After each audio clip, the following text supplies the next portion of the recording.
joining promptly, and just with that, Elaine has kicked off the recording of the meeting, so the formal part of the meeting will be recorded this morning.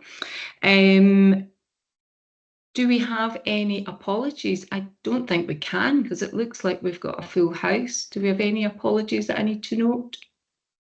No, none. No, thanks, Elaine. So welcome everyone. And any declarations of interest or transparency statements that we have to make this morning? No, not at all. There's probably some debate as to membership and all the rest, but Karen, thank you for joining. You were sent the papers and you checked in with me to just confirm that it was appropriate for you to join, which I thought it was perfectly. You'd received the papers, so welcome to Karen. I think you've had a chance to meet most people, but probably just as good practice when everyone's introducing, particularly the management team, introducing papers, if you just say who you are. And Karen's saying she can't hear anything. Can everyone hear me? Yeah, everyone else. Maybe Karen, just pop out and pop in again. Maybe something at your end. Just introduce yourselves and your role. That would be really helpful. So let's kick off. First item on the agenda this morning is the minute of the previous meeting. So we won't go through this in any level of detail. Just want to make sure there's any comments. Karen? Can you hear me, Margaret? Because I can't hear anybody. Can't hear anything at all. I can hear you.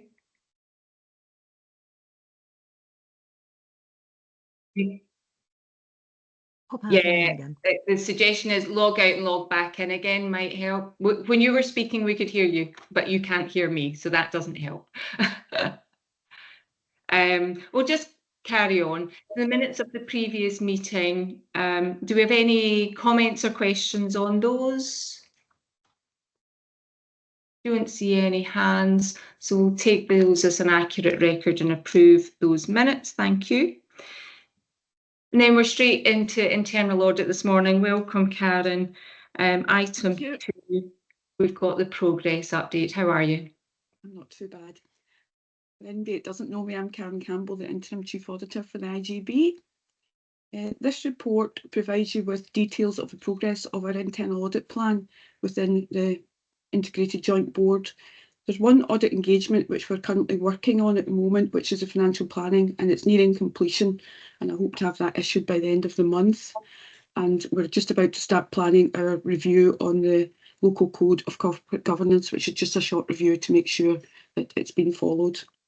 We have concluded our annual exercise of the follow-up of previous audit recommendations. They were all in relation to the risk management report, which you received previously. And I'm pleased to say that 6 out of 7 have been implemented, and one we agreed with management was no longer relevant because information was being recorded. It was just being recorded slightly differently. And we're going to have a training session as well at the end of this meeting on the role of internal audit. I'm happy to take any questions you may have.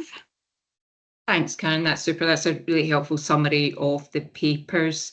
And thanks again for planning the training that we'll pick up later on in the session. Just really helpful hints and tips for all of the members of the committee. Open up for any questions. It's a fairly straightforward factual update. Yeah, I'm not surprised. That's a helpful summary. It's good for us to understand that work's progressing and that there's no issue bumbling along, that you're not getting access or anything like that. So that's good to see. So we'll just note that paper and look forward to your update later on in our training stuff. But still with you, Karen, in item 3. Yes. This report provides a summary of the internal audit work that has gone on within the partner bodies, i.e. Renfrewshire Council and the Greater Glasgow and Clyde Health Board. I don't propose to go to it in any detail, but 4 reports which I thought you might have an interest in, and I've summarised them for you.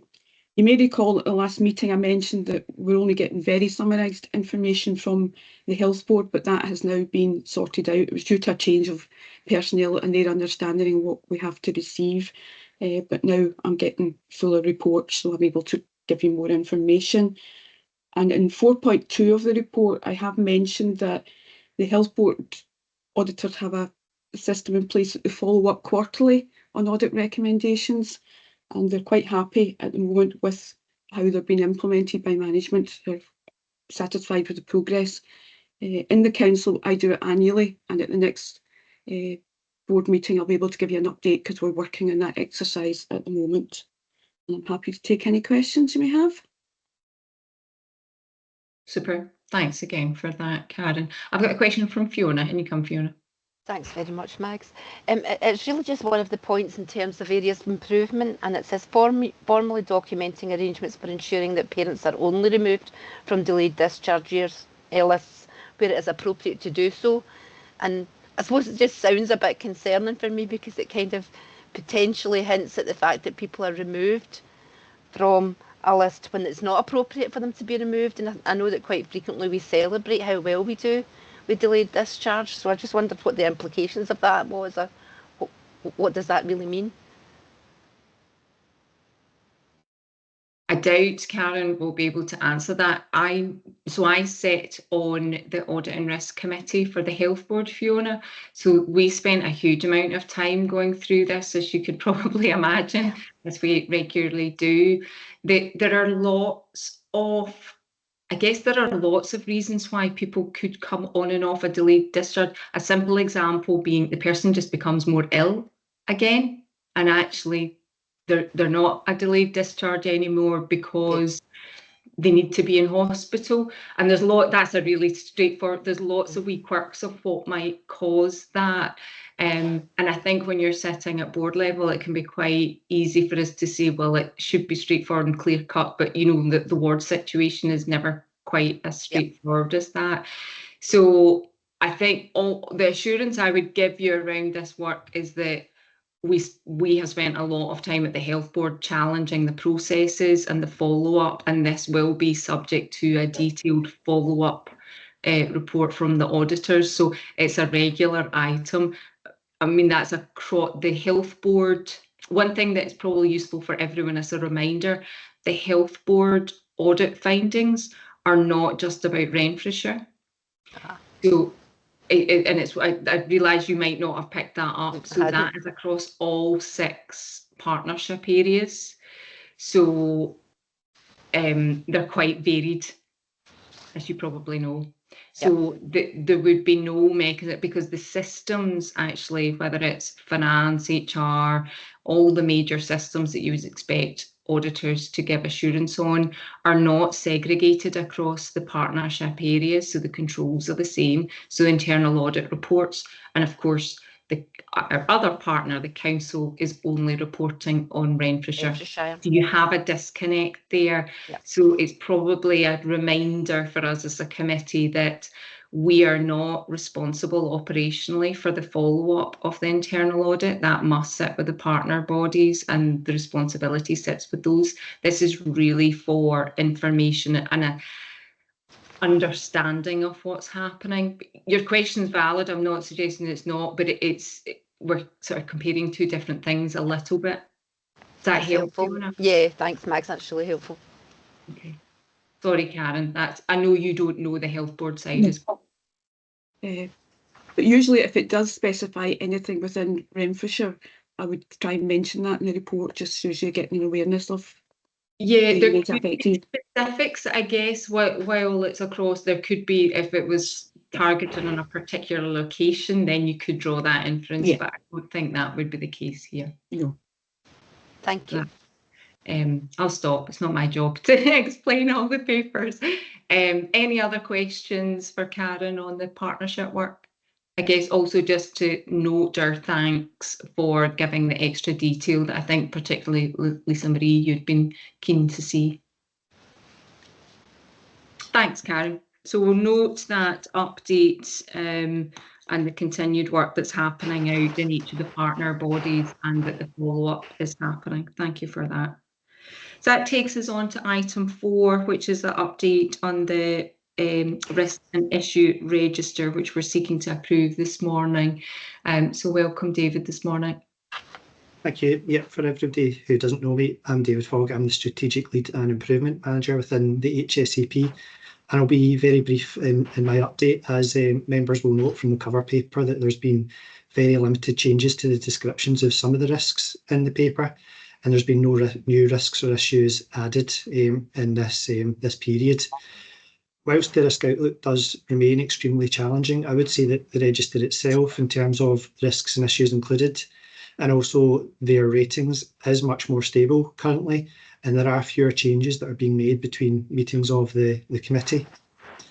In terms of the updates that we have added, members will note that the financially focused risks and issues within the paper have included reference to the UK budget, which was announced at the end of October.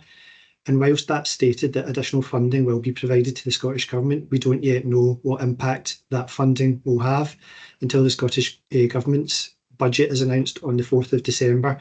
So until we've had the opportunity to consider that budget announcement, we won't be able to say kind of any changes that will come through our budgets. I'll also note as well that yesterday it was announced that consideration of the Stage 2 bill for the NCS was postponed, and there's no alternative timeline that's been announced for that. So we will review that risk as we come to the next meeting in March to update that with any changes in terms of timelines as they become clearer. But at this stage, we don't have that clarity. Thanks, David. I think that's a fair summary of everything that's been happening. I think what my conclusion from reading the papers was we're in a steady state of high risk. Is that fair? I don't see questions. Again, not surprised, because we went through a spell where the risks were changing quite a lot, quite frequently. Things maybe doesn't feel calmer to the management team, but it's, I guess we're Laura's shaking her head, I know that. The rest just haven't come down, I guess. And I suspect the budget won't lessen those risks massively once we get that, but I have no real insight into that. Karen, bring you in. Thank you very much, and I'm delighted to be here. I'm sorry I couldn't hear you right at the beginning, Margaret. So I'm Karen Turner, and I'm one of the new members of GGC. I've met quite a lot of people, and it's lovely to see you again. I really welcome a one-to-one with Karen to try and understand the committee better, so that I can be an effective meeting. So I'll be in touch with you afterwards on that. But what I wondered, Margaret, was if where the risk around the potential cuts that we're going to have to make to the budget, the impact on services and how that's going to affect all of the other targets that the government gives us. There's a risk for me that says how are we going to make the right choices, I guess, that it isn't going to impact badly on us going forward, if that's a possible piece of action to do. I think we're all very concerned about that, but presumably that's buried in one of these headings somewhere, but I couldn't, because I don't know the detail well enough, I couldn't easily find it. I'll try and be a bit more articulate. It's how can we make the least bad, it's about making the least bad decisions, isn't it? It's the risk around making the worst decisions, I suppose. I think that's fair. David, have you thoughts in terms of how the management team would assess that? Yes, we have started to reflect that thought, Karen, in the risk register over previous meetings and through to this one. And within the paper, we do note that around the Sustainable Futures programme and the level of savings target that we are working towards, we do expect that will have an impact on the level of ambition that we are able to deliver on, and have an impact on potentially on the performance that we're able to deliver. I think as a separate point, we're currently working on a refresh of the IJB strategic plan, and we're very clear as part of that refresh that we need to absolutely prioritise our focus on a smaller number of objectives as compared to the previous strategic plan, to allow us to target our resources as effectively as possible.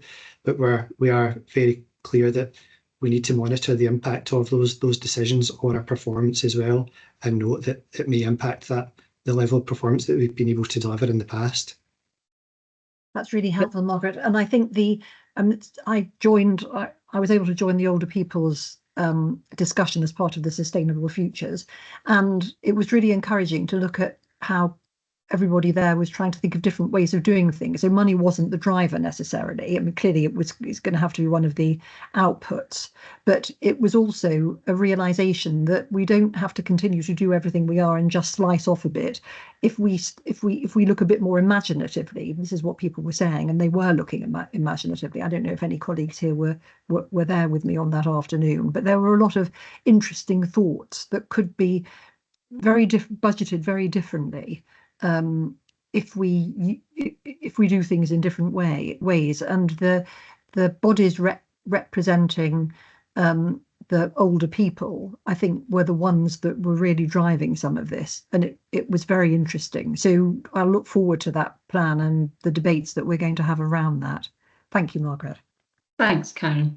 I think that's a really helpful steer in terms of the risks. I think as an IJB, our risks are very much around sustainable futures, our financial position, and the impact on services, because it's not about finance for finance sake, it's about the services that we can then deliver within that financial envelope. So I don't think that's lost on anyone on the call this morning.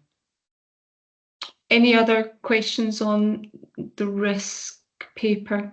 I don't see any other hands. So we're seeking just to approve the paper as it is. As you know, that doesn't set it in stone for any length of time. We regularly refresh the risks, but it's really putting our marker on it that we've considered it at this stage and that we recognise those are the risks that we're facing. So thank you for that. Thank you, David. We approve that. That takes us on to item 5, which is the IJB Directions Annual Report. Frances, are you picking that up? Thank you, Frances. Yeah. Good morning. For anyone that doesn't know me, I'm Frances Burns. I'm Head of Strategic Planning and Health Improvement. So this paper is an annual report that we bring for oversight and awareness purposes in line with the reporting arrangements following the publications of statutory guidance. So the report covers the period September 23 to September 24 inclusive, which is reflective of the agreed reporting cycle. The paper notes in section 1.2 that the directions relate specifically to financial allocations and budgetary resources for the IJB. In section 4 of the report, we highlight a total of 9 directions were issued over the period, 7 of these to both partner organisations, NHS, GGC and Renfrewshire Council, and 2 to the Council only. Of these, 5 remain classed as open, and as noted in the report, these are subject to regular review prior to each meeting of the IJB. The final point, just to highlight the summary logs provided in Appendix 1, which provides all the detail for completeness along with their status. And it notes that some are going to be live for longer than the lifespan, for example, the strategic plan. And so happy to take any questions. Got Fiona waiting to come in. Go ahead. Thanks very much. It might just be the way I'm reading it, Frances, just in terms of the summary log. On page 59, there's a, in the middle section of that, there's something that says, as outlined in section 6.7 and 7.6 of the Glasgow and Clyde, Greater Glasgow and Clyde report, it says within the supporting appendices attached, and I couldn't find them because I looked at the numbers and the numbers finished at 4.2. So I'm not quite sure where to find that information. They are in relation to the reports that the IJB agreed at those relevant meetings. So we would be telling them to carry out the actions in relation to those reports and the points within it, rather than this report. Meeting. Right, yeah, thanks very much. So it would be relating to once the IJB make a decision, that report the detail of that report would be sent, asking the partner organisation to follow in line with the direction set out in those reports and those specific bullets. Is that okay? Yeah, that's fine. It's just when it says within this report, and I'm thinking, right, I don't see it within this report, so that's fine. Thanks very much.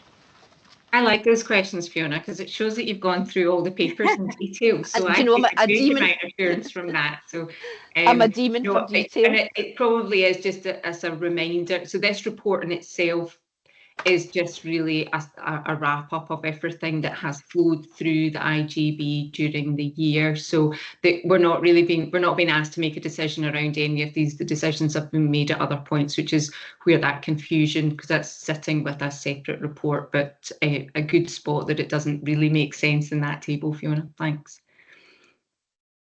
So we're just noting that we don't approve that the approvals happen at whenever they were originally brought to the IJB. This is just an overview. So we're noting that this morning. Thanks, Francis. That takes us on to item 6. So we've got an inspection by the Care Inspectorate of Anchor Day Services. Laura, are you covering this morning for us? Yes, thank you, Mags. Good morning. I think I've met everyone, but I'm Laura Howe. I'm Head of Mental Health, Learning Disabilities and Alcohol and Drug Recovery Services for the HSCP. Pardon me. So the report that I've provided provides an update on the progress made following the unannounced Care Inspectorate inspection of the Anchor Day Service in March 2024. The inspection findings were previously shared with the committee on the 21st of June. The report outlines the ongoing actions taken to address the areas for improvement identified during the inspection, and the action plan is attached for reference at Appendix 1. So as highlighted in the previous report to the committee, the inspection report was very positive, with only one recommending that the service further strengthen quality assurance systems. The action plan identified 4 key priorities to be achieved over short, medium and longer term, to be progressed with input from staff, service users and families to ensure a more collaborative approach to continuous improvement. So as you'll see attached as Appendix 1, work in the actions is progressing well, with the last due for completion in March 2025. And for noting, there are no timescales set by the Care Inspectorate for recommendations, but progress on these will be requested as normal at subsequent inspections. Happy to take any questions.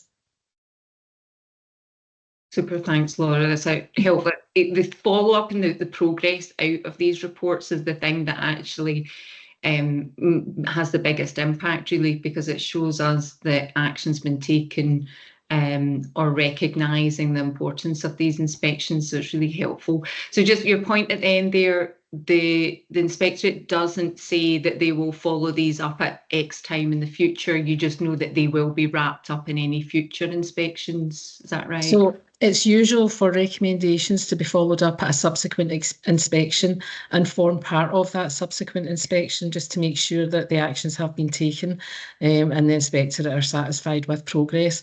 For requirements, which are different from recommendations, requirements are usually have more import and generally have a bit more concern around them, and for those requirements, timescales would be set and then followed up upon. But we don't have requirements. Not for this one, no. Yeah, good news. So yeah, it is good news. There's always going to be findings, but it overall helpful to see the response on it. Yeah, I think we were particularly pleased. It was unannounced, and I think when I brought it to the committee at the time of the report being published, unannounced inspections are regular, but not as regular as announced. So unannounced is generally a bit more anxiety provoking, particularly for the staff who are supporting people on the day, or the days as it was in this case. Yeah. Don't see any other questions, so that's a really helpful note, the progress being made in that, and good to see that it's all progressing promptly. Thank you for that. Thank you and the team. Still with you, Laura, for item 7. Okay, so thank you, Mags. This report summarises the recommendations set out within the previous Mental Welfare Commission visit reports so far in 2024 for Renfrewshire mental health inpatient wards, which have been brought to previous committee meetings. The visits were all announced to Ward 37 on our Royal Alexandra Hospital site on the 27th of February, the Rehab and Recovery Unit on the 7th of March, and North and East wards on our Dyke Bar site on the 27th of May this year. So just for information and noting that following Mental Welfare Commission visits to mental health wards, each ward is provided with a written report of the findings and recommendations and improvements. Action plan based on the recommendations must be completed and returned to the Mental Welfare Commission within 3 months of receipt of the report, and the action plans for each of the wards are attached as appendices to the report today. As highlighted, the action plans are comprehensive and required to provide evidence of self-evaluation, ongoing audit activity with defined responsibility and timescales, so that as well as a range of quality assurance audits which are undertaken as part of a regular cycle, there's an increased activity and scrutiny related to ensuring that any recommendations are met, with new audit activity being introduced where appropriate as part of the regular cycle for some of the learning from the recommendations from the visits. The Commission for these 4 visits accepted the action plans for each of the wards. They can request an update at any time, noting that a review of these will form part of any subsequent visits. For the recommendations which required immediate action as part of these visits, these are now complete, with ongoing monitoring of others through local and board-wide clinical and care governance frameworks. So again, happy to take any questions. Thank you, Laura. I'll bring Lisa Marie in first. Thanks, Max. Thanks, Laura. Just a comment in only because I obviously raised some issues with the report at the last meeting, particularly around the elements where there were legal restrictions on people's freedom, and we weren't quite hitting the mark with some things just in terms of recording and that sort of thing. So I just want to comment that firstly, it is really positive to see that all the required actions are complete. I think that shows, you know, the team's real willingness to get those things done and make sure that if things are right. And also, I really appreciate the self-evaluation section because it shows us this. Because that shows us, I think, more than the reports do, what the scale of the issue is. Because for some of the things, it's important for every single person, but for some of the things, it may only be 1 or 2 things where we've not got it quite right, and it's probably 95% right, and there's 5 to be fixed. And I think that perspective is important for us because knowing that 1 or 2 plans are not correct or 20 plans aren't correct makes a big difference. And also where we're not quite there with things, if there are extenuating circumstances, that being in there is really important. But overall, I just wanted to say that I think the action plan is incredibly comprehensive. It addresses all of the things that I was concerned about, and you can see that throughout. And yeah, I look forward to seeing the actions. I mean, completed, although I think this is ongoing work, so you've never really completed it, have you? But yeah, I think it's a very good response to the report, so I appreciate that, and I just wanted to comment at having raised issues before. Thank you for that. Thanks, Lisa Marie. I think that's a fair summary. It probably sort of covers the thoughts I had as well. I don't see any other questions on that. So it's a lot of work, and I know I've raised this before. I know with the teams with either announced and unannounced visits, I don't know what's worse. Unannounced, you feel on the back foot. Announced, you dread it coming. So for staff generally, it's exhausting. So I understand that. At the end of the day, they all understand that that is their role and jobs, and there will be findings that come out, but it's how we as an organisation respond to them that I think is the key thing that this committee is looking for, and certainly that gives us a lot of detail about the response. So thank you, Laura, again for that. So we're just noting the progress on that, and content to see that good progress has been made in the actions. Thank you. That takes us to item 8 in the agenda, and I know Karen has, who's normally here, is not around today, but we've got Kevin. Welcome, Kevin. You're addressing this paper for us today, is that right? Yes. Welcome. So this is an unannounced visit that you can give us the highlights on. Thank you. Yeah, no problem. For those of you that don't know me, I'm Kevin Hampshire, Strategic Business Delivery Manager for Care at Home Services. The report submitted summarises the findings from a full inspection, unannounced inspection of the HSCP's Care at Home service by the Care Inspectorate in August this year. A previous inspection of the service undertaken in late 2022 presented some challenges for the service, but since that inspection we have undertaken significant work to improving how the service operates against challenges such as increasing demand, whilst also supporting improvement and maintaining the HSCP's hospital discharge performance. The report highlights 4 key areas which the service was inspected on, where we received 3 goods and 1 very good grading. And this demonstrates the improvement in the previous inspection and shows the impact of change work undertaken since 2022. There are several strengths noted in the inspection report, such as people we support commenting that the service is a lifeline for them and that the staff who support them treat them kindly and with care. There are some areas for improvement also noted in the report, but the Care Inspectorate noted that the service had already identified each of these areas for improvement and that plans are in place to develop these in line with the service's continuous improvement work. So overall, the report highlights the recent performance of the HSCP's Care at Home service and just asks that we celebrate the key strengths and improvements identified by the Care Inspectorate inspection. Thank you. Thanks, Kevin. Fiona's got a question or a comment for you. It's more of a comment, Mags, really just to kind of recognise that going from a scoring of weak to where we are with good and very goods is an immense amount of work that's gone into that. And that'll be right across the board for everybody that's involved. And I don't think anybody should underestimate what would be involved in a task like that. I'm particularly pleased to see that actually the leadership is the very good, because from my perspective, everything will flow from that in terms of what's required ongoing. So really, I think we have to commend the people that have put the work in to get that to where it needs to be, because it's what we would want for anybody who's in receipt of a service from ourselves. So thanks very much. I think that's, again, fair. Inspectors don't normally like giving goods and very goods anyway, so I think you have to assume that they felt that they couldn't say anything otherwise. Am I allowed to say that in a recorded meeting? But you know what I mean, inspectors are tough, we know that.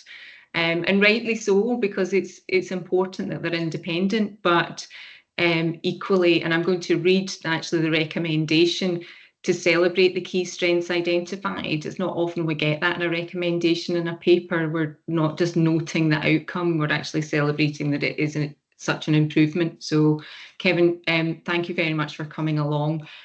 It's much easier to present a positive paper. You tend to get fewer questions. Yeah, definitely.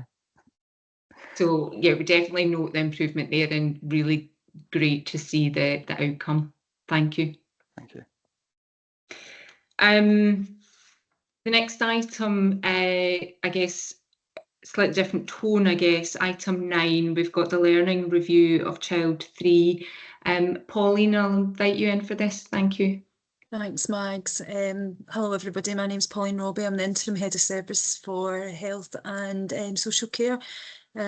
So I sat on this learning review panel for Child 3, and as Mags indicated, it is a slight change of tone. And I suppose in respect with that, I might take a slightly longer just to go through this than perhaps I would normal paper, but I think that's proportionate to what we're highlighting here.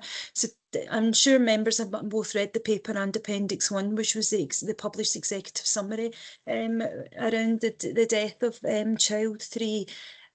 So just to take people through the background, on the 15th of May 2023, the grandmother of Child 3, who was 4 at the time, had contacted his nursery as she'd been unable to make contact with either our grandson's father for several days. After unsuccessful attempts by the extended family, engagement with social work that day, who also attended the property, police finally made entry later that day, and unfortunately and tragically found Child D and his father deceased within the property. You will see through the executive summary and the and this report that the loss of both the father and a child is articulated throughout that, and that was felt right across the community for those is closest to the family, but also for across all the services that were very, very involved with Child 3 and with his dad. And I think that really shines through that, and it was commented throughout the throughout the report around the caring compassion and the that the staff around this family had for child 3 and his dad. Later on that year, obviously we were reviewing through the Child Protection Committee, and the learning review was commissioned around this. And we know that child 3 was a looked after child who was living with his father and subject to statutory intervention. And both child 3 and dad were in receipt of services. So you'll see that the executive summary is attached in Appendix 1 as well, just for ease of access for everyone. As the learning review commenced, there was a decision to do a concurrent process within NHSGG&C, and a significant event review has also been commissioned. And it is parallel, and within the guidance both can run concurrently because they'll come from slightly different perspectives. But as of yet, I don't have the outcome from that SEER investigation. So what I've tried to summarise is the details, the terms of reference, and the details that the review team were investigating from and doing the review from that point of view. Throughout that work, that involved lots of information being gathered across many services, looking at the multi-agency and single chronology information. There was practitioner events, manager events, as well as significant engagement with the family. And a proportion of the family were very willing to engage within this process, I suppose, to try and help us, as we're all trying to do, to try and gain some understanding and some learning. The kind of main point that I've pulled to the front of the report was that the reviewer was satisfied that the death of child 3 could not have been predicted. However, as mentioned before, with any investigation or review or inspection, there's always learning that's pulled out. So there was some good practice points in regard to the reviewer found that professionals cared deeply for the children and young people that they supported in Renfrewshire. And it was evident across the review that all the professionals that worked with the family and supporting child 3 had the child's health and well-being at the core of their work, and children's services worked together and routinely updated the child's plan. And I think that was something that we discussed at the pre-meeting in relation to the fact that we are not integrated across child services, and whether that was a concern. That certainly wasn't picked up. In fact, the opposite around that collegiate and joined up working certainly was. There was good practice evident across the team supporting child 3 and recognising investment in building strong relationships and the support from that. The learning points, however, there was across a couple of themes.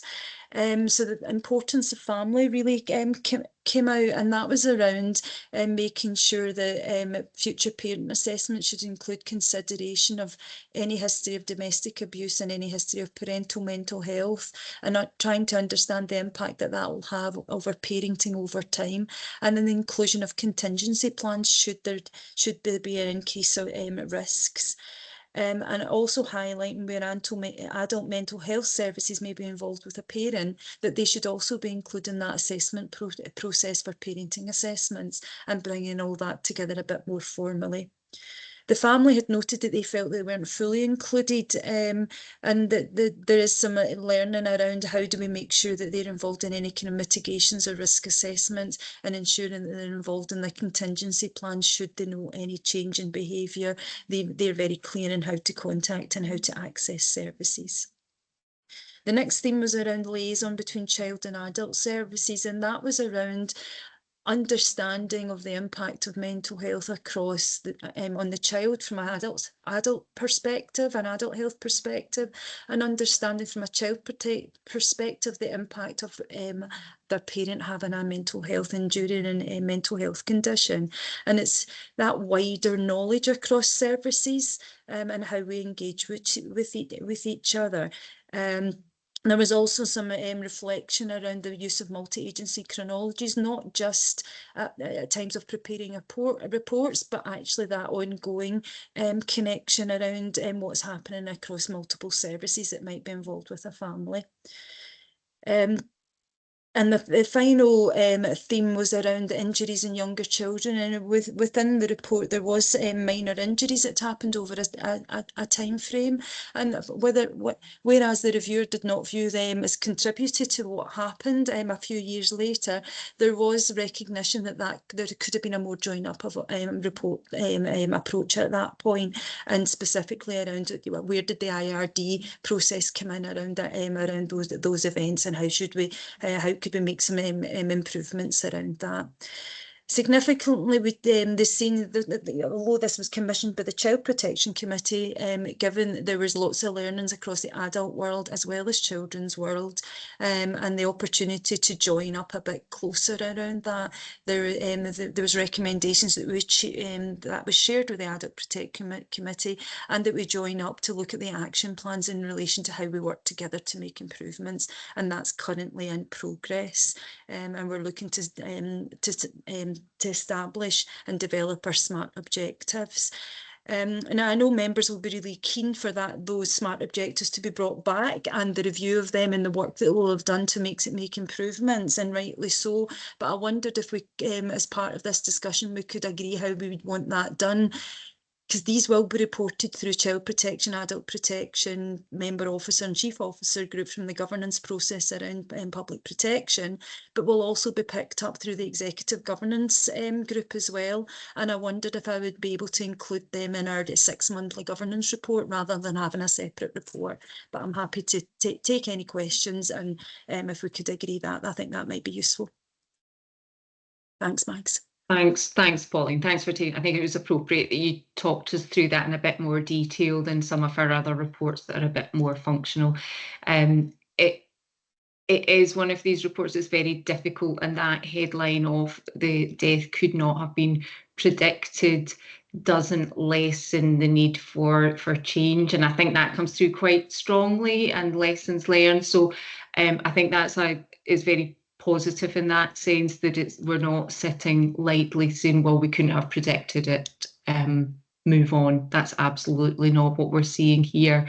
So thank you for taking the time and addressing my questions from pre-agenda. You've picked up those as well, so thank you. I don't see particular, just that, Karen, yeah, come in with questions. Thank you, and thank you so much, Pauline, for such a thorough report. You've touched on two, but it just, my questions, I guess, are when you look back at the minor injuries, or the injuries, I don't know how minor they were, do you see a pattern? That would be the first thing. Clearly, the reviewer it isn't about saying that we've missed something, but would I guess the question is, would very experienced staff have picked something up? And the second question is, are we confident that the relationship between adult and young people's adult mental health services and children's services is strong enough? Because certainly the work that I'm doing outside GGC in mental health services, I'm still feeling from adult mental health colleagues that the adult is my patient, and therefore I keep confidentiality in that regard, without the recognition that actually the adult is caring for a child who may be vulnerable, particularly if the adult is a lone parent. This isn't in GGC, may I say. It's some work I'm doing in another country. You can hear from my voice where that might be. So, are we confident on? What's the thought? Are we confident on the second point? And what's your reflection on the first? Thank you. No, thank you, Karen. Obviously, I was a part of the review group, so I think the injuries, for context, were very minor and proportionate to the age and stage of the child. Yeah. But there were injuries, and we did note them.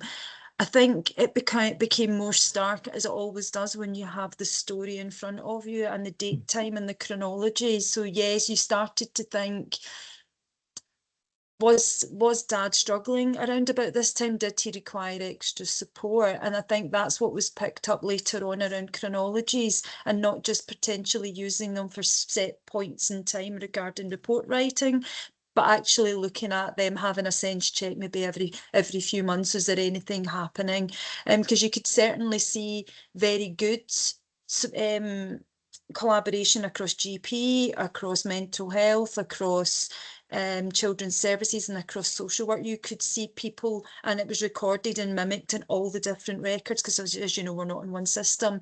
So I think the chronologies is probably where the work is around that, about making sure that we are using them correctly and they're multi-agency, and we're connecting with the people that are also involved in that. And I'll say family, because they're not all involved with one person in the family, but involved with that household and that world of that child, I suppose, is the best way to put it. So there is some work around that, and I would expect that to be picked up in our improvement plan. And indeed, the next report I'll go into, which was the child at risk of harm inspection, chronologies were picked up in there, and the variability of that was highlighted.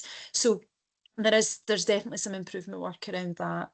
In relation to the relationships and do we have confidence, and I'm sure Laura will have some input into this as well.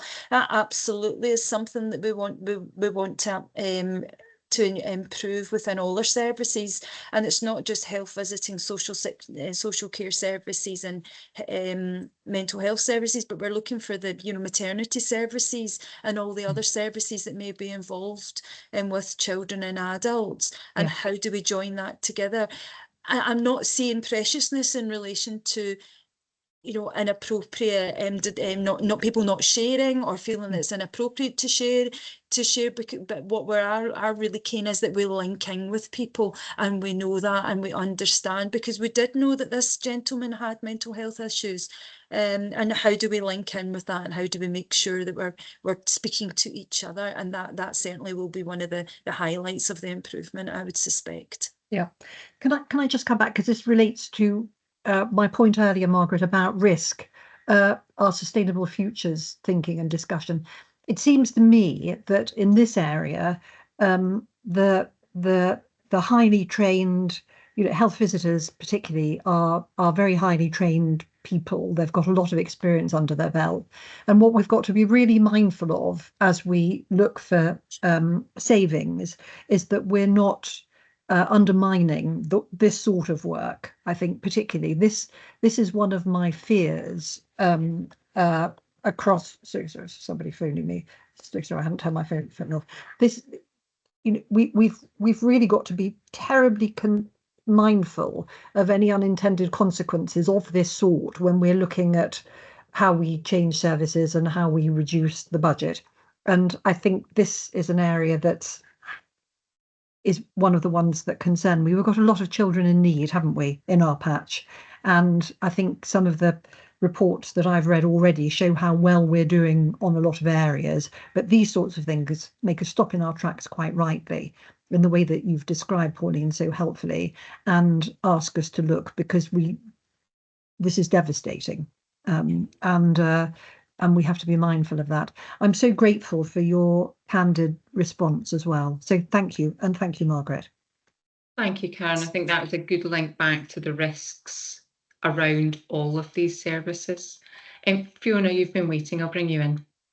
No problem. It's probably, I'm not quite sure if you're going to be able to respond, but I'm thinking about it from an improvement point of view. Time and time again, we hear about these circumstances which are tragic, and tragic for everybody that's involved in terms of that. And for me, the one thing that at some point would help if we can get together would be, I suppose, along the lines of the named person, where we have one person who coordinates all of the agencies involved in a whole family support model, where it's not just the adults see it themselves, the nursery sees, the child's welfare, the health visitor. So for me, there's something that's about that model that says we have one sole information holder that coordinates or is aware of everything that's going on with everybody in terms of the support of that family. And I don't know whether there's something that we can look at in terms of that model without it being the named person or whatever, but where we have a link person who knows all of the agencies that's involved, is up to date with what's happening in each of them and can coordinate and communicate as is required without breaching confidentiality, because that can be done. So I'm just looking at it from an area of improvement in terms of practice, because communication between different disciplines and departments is difficult. It's very difficult, but we don't seem to be able to get it together in terms of crossing over one discipline to another. And I wondered if there was something that we could look at in terms of that. Thanks. I think, Pauline, do you want to come in? Although what I would say, the findings didn't say that there was a breakdown in those communications. I think we do need to be careful that we're not suggesting that some of that communication is worse than it was.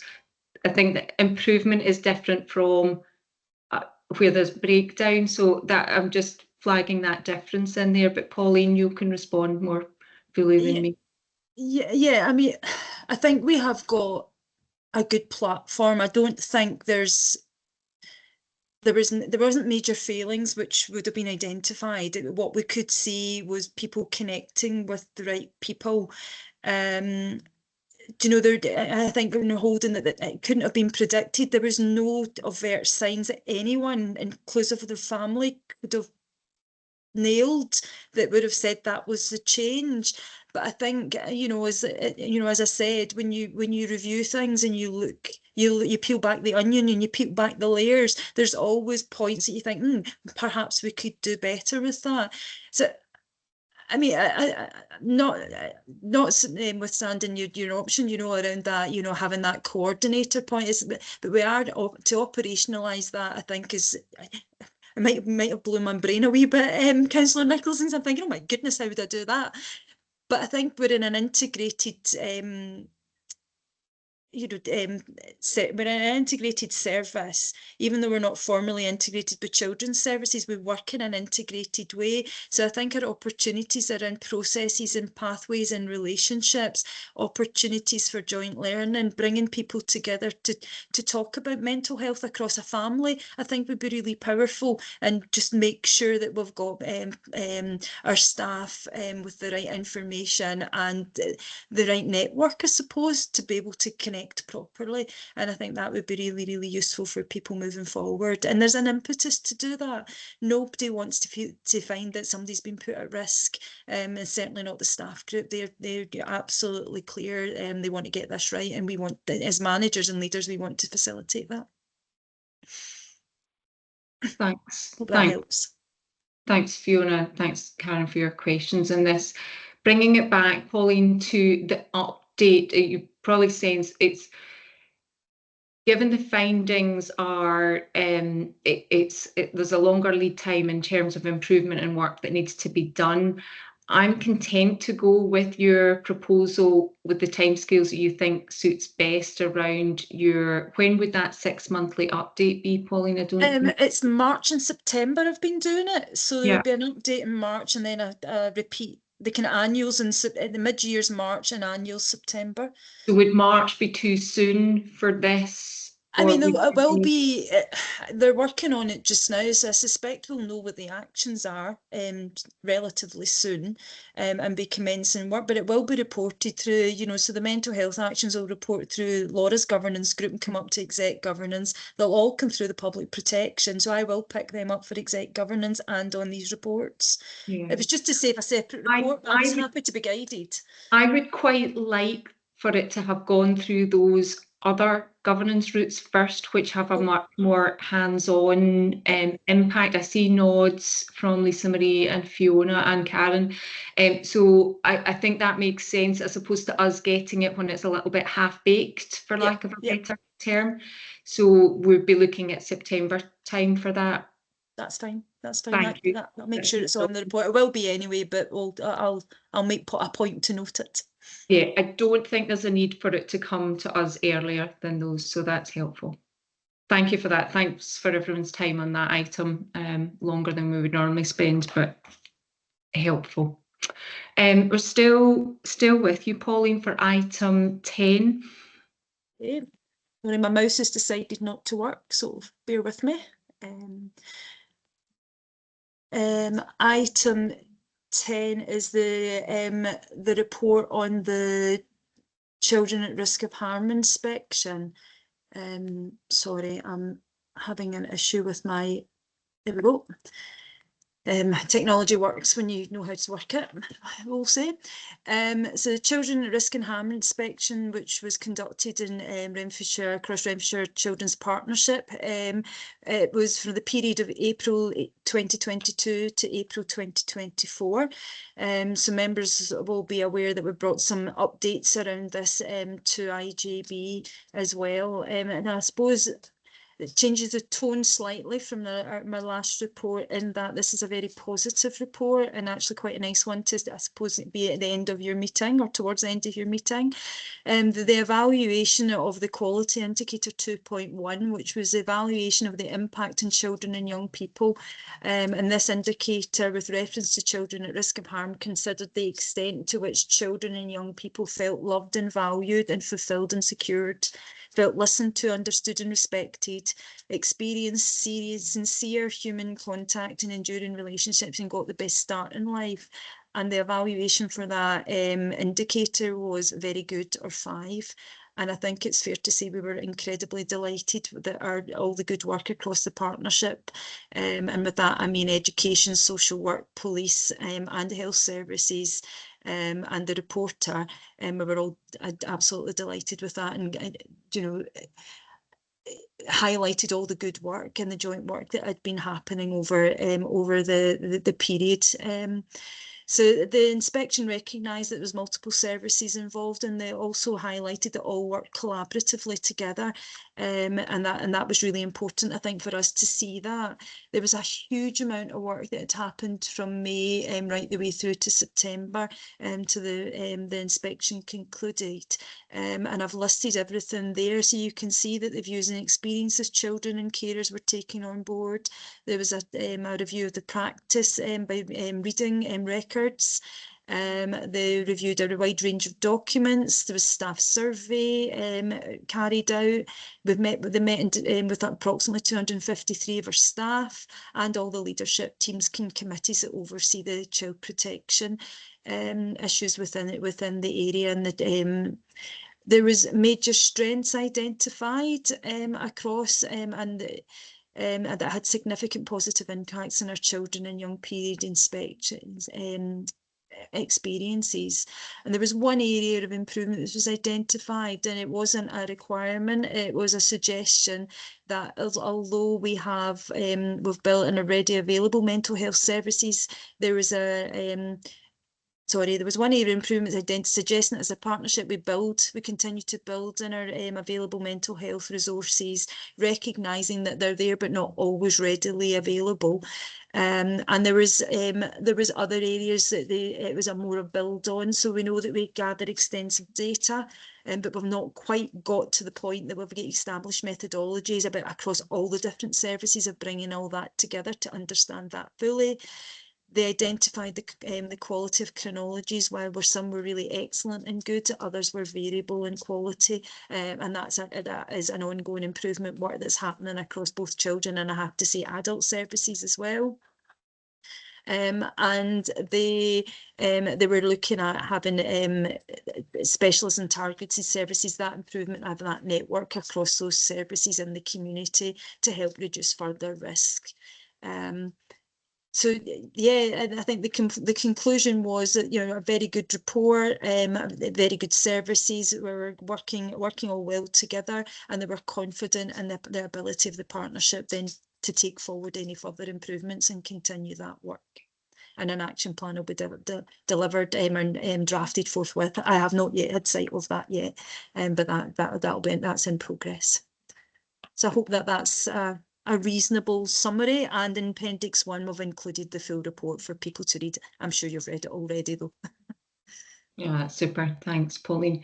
I'm going to bring Alan in first because we've not heard from him today, and then Lisa Marie, if that's okay.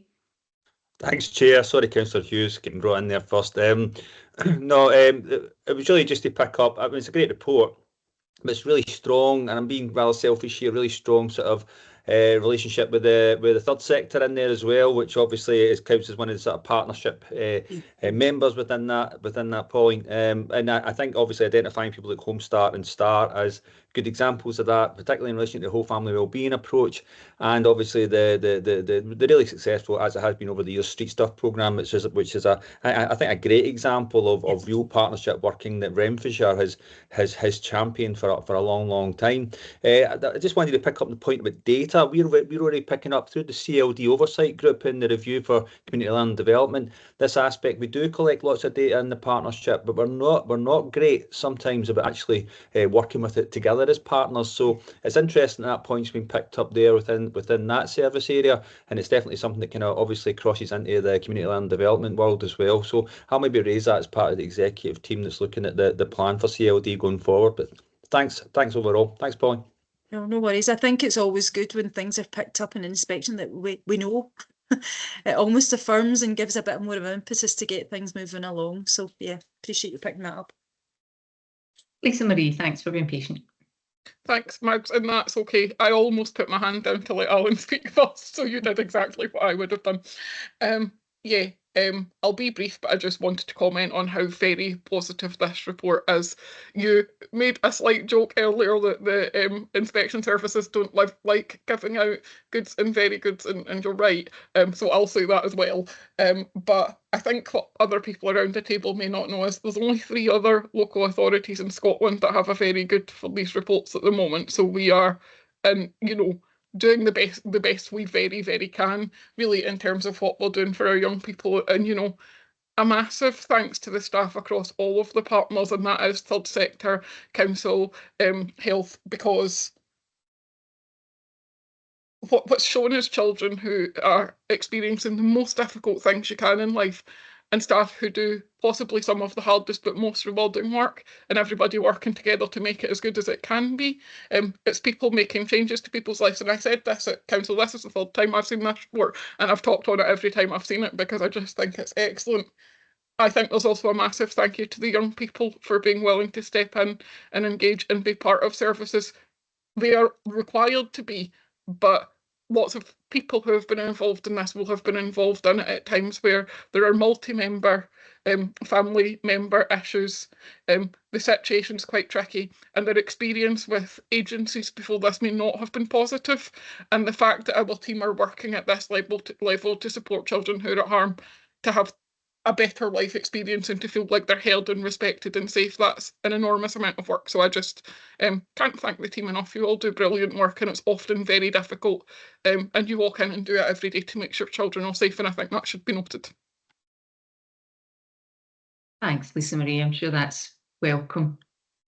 Yeah, thank you. Karen, final word on this. Final word. So it is really wonderful. Did the Inspectorate, Pauline, know about the serious case review that was going on at the time? Yeah, they were aware. There's 2 learning reviews that were ongoing at the time of the inspection. They were aware of both of them. Yes. Thank you. And they're both sent to Care Inspectorate for publication, so they're very much aware of them. I think that's almost even more important and reassuring, isn't it? That transparency still drove this fantastic fantastic report. Thank you. Thanks, Karen. Thank you for that. So we're just noting that, but hopefully you get the sense of enthusiasm from the committee there, Pauline. Thank you. So that concludes all of the reports that we've got today. That takes us to item 11. Now, I know some of you might have to drop off. I had a couple of comments that you might not be able to stay for the whole meeting, so feel free to come and go. We've covered this, I guess, the formal pieces. We've got the training from Karen on internal audit, confirmation of our next meeting, and then we're just going to do a private session with the internal audit team. We'll just ask the management team to drop off and stop recording. So that's what we've still got ahead of us. And me talking has allowed Karen to get her slides up at the same time. So I will be quiet at this stage and hand you over. Thanks, Karen. Margaret, I'm terribly sorry. I'm going to have to leave now. But what I'd like to do is to fix with Karen Campbell, if I may, and then come back a bit more knowledgeable next time. So thank you very much indeed. Thank you. Goodbye. That's no problem. Alan, are you struggling for time? I am, Mags. I'd be keen to see these slides. So would it be possible for them to be circulated? We have been through training in the past, which is great, but being a finance dummy, I'm always keen to be retrained. So if we could get the slides and if I get any queries, I could maybe come back to Karen. Is that okay? That's fine with me, and yes, and I'll make the slides available after the meeting, Alan. Right. Thanks, everybody. Thank you.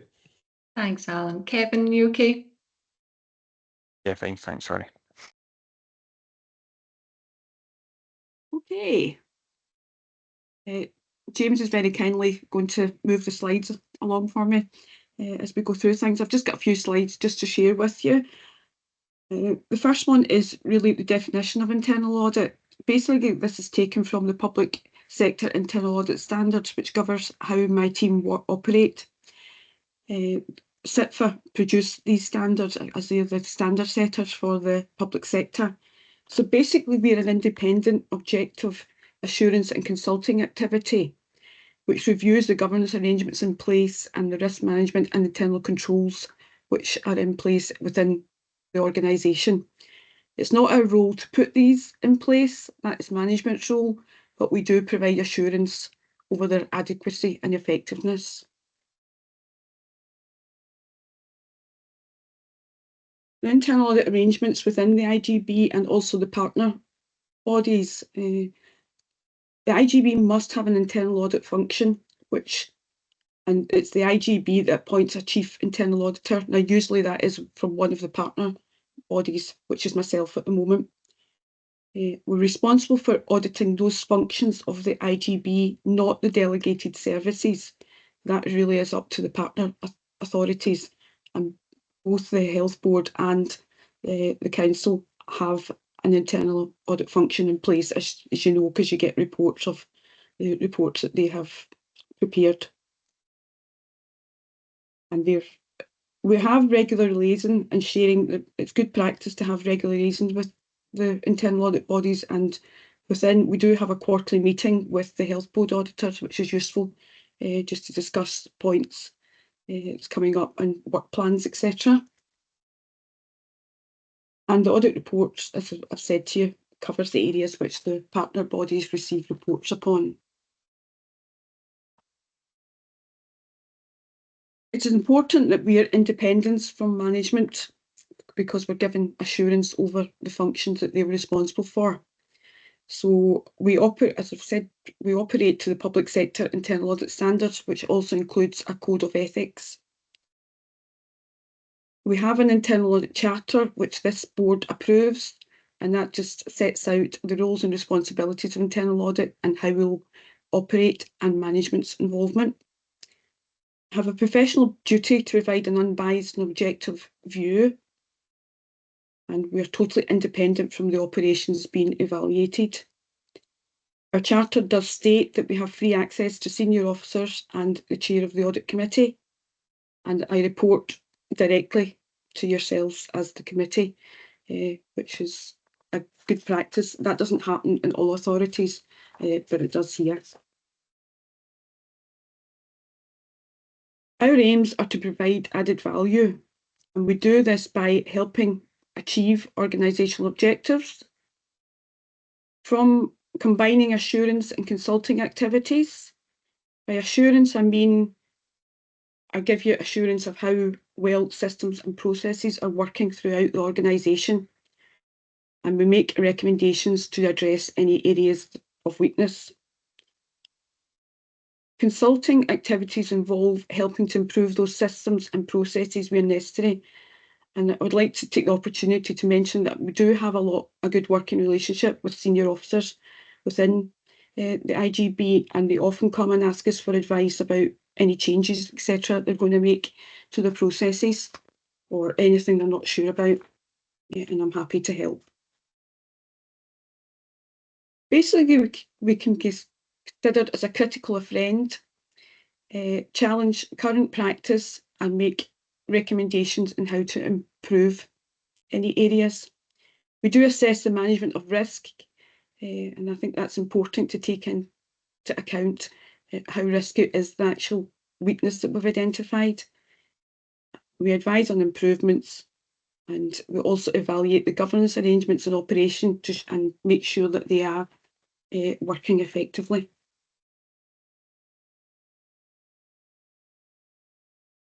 How we achieve all our objectives is basically we have a risk-based audit plan which is updated annually, which is really looking at and we obtain evidence to base our assessment of the areas under review, which will be detailed in the audit plan, what we're going to look at. Produce a report at the end of each assignment, which details how we've graded the area that we're looking at, whether it's well controlled, maybe needs improvement, or we can give no assurance over it. And we also detail recommendations, and we grade these recommendations to how important they are. And we also make service improvements where we think, well, the area is working, but there could be further good practice put in to further strengthen the area.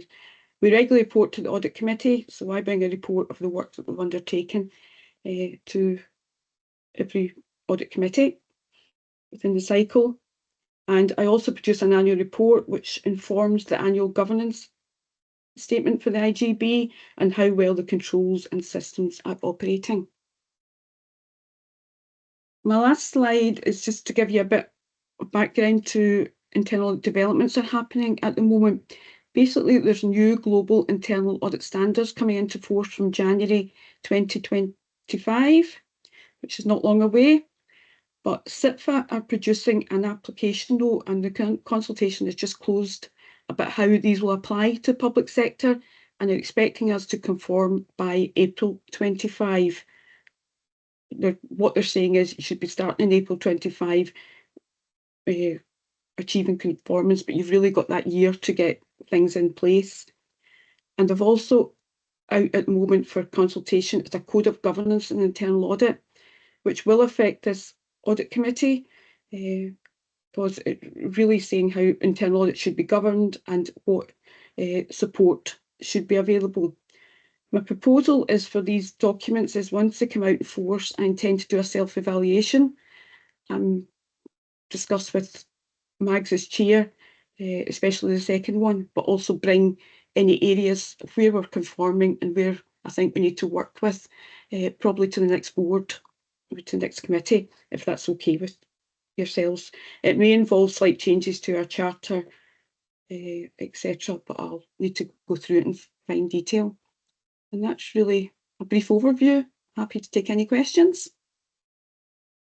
Thanks for that. That's a helpful wee update. And I'm conscious many people have heard stuff like this before, but IJB is a strange beast in terms of governance and the way that internal audit works. So it's a good wee reminder of what you do and also what you don't do, which is sometimes just as important. That's a helpful heads up that there might be some changes. I mean, it's nothing for us to be concerned about. These updates in governance and codes is just the way these things are. It develops over time. So thank you for offering to do that self-assessment first, Karen. That would be really helpful. I suspect a lot of it won't change, but there'll be tweaks, and so we'll respond to the tweaks would be my expectation. But if there's anything bigger than that, then we'll just work through it. Thank you very much. I don't see any questions, but it is a useful, don't take lack of questions as lack of interest, because it is a helpful update. And if those could just be circulated round the committee, that would be helpful. Thank you. No problem. I'll arrange for that to happen. Super. So that just takes us to confirm the date of our next meeting is in 2025, 14th of March 2025. So we've got a wee bit of a gap in terms of this committee's meeting between the new year and then into the cycle next year. We'll be seeing each other lots in other guises. So we'll see you then. Those should be in diaries anyway. So at that point, thank you all for attendance. Thanks for everyone who presented in particular this morning and responded to questions. We'll stop recording if Karen and the committee members can just stay on. We won't take very long. and we'll just have a quick private update with our internal auditor. This is good practice, because that will be one of the things that the code requires us to do, almost certainly. So this is a sensible way to do it without overly complicating diaries. So bye to everyone who's not in either